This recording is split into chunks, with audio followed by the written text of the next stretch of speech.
حضرت سیدنا یونس علیہ الصلوۃ والتسلیم، آپ سرکار نے جبرائیل علیہ السلام سے فرمایا مجھے اس شخص کے پاس لے چلو جو اس وقت اس دنیا میں سب سے زیادہ عابد ہے، عبادت کرنے والا ہے۔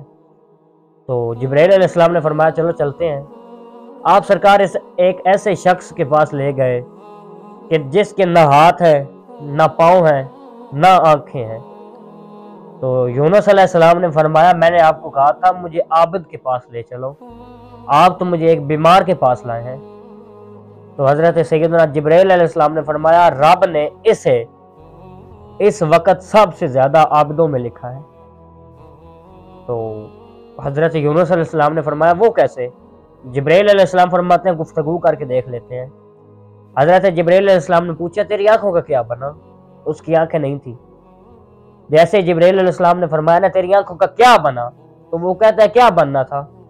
جب تک میرے مالک نے چاہا میں ان آنکھوں سے دنیا کو دیکھوں تو میں نے دیکھا، جب مالک نے نہیں چاہا تو وہ لے گیا۔ جب تک مالک نے چاہا میرے یہ ہاتھ کام کریں تو انہوں نے کیا، جب مالک نہیں چاہتا تو یہ کیسے کرے؟ رب لے گیا۔ جب تک میرے مالک نے چاہا ان پاؤں سے میں چلوں، میں چلتا رہا، لیکن جب مالک نے چاہا یہ نہ چلے تو وہ بس لے گیا۔ جیسے مالک راضی ویسے میں راضی۔ تو یونس علیہ السلام فرماتا ہے واقعی میں سمجھ گیا یہ اس وقت سب سے زیادہ عابد بندہ ہے، عبادت کرنے والوں میں سب سے پہلا نمبر ہے اس کا۔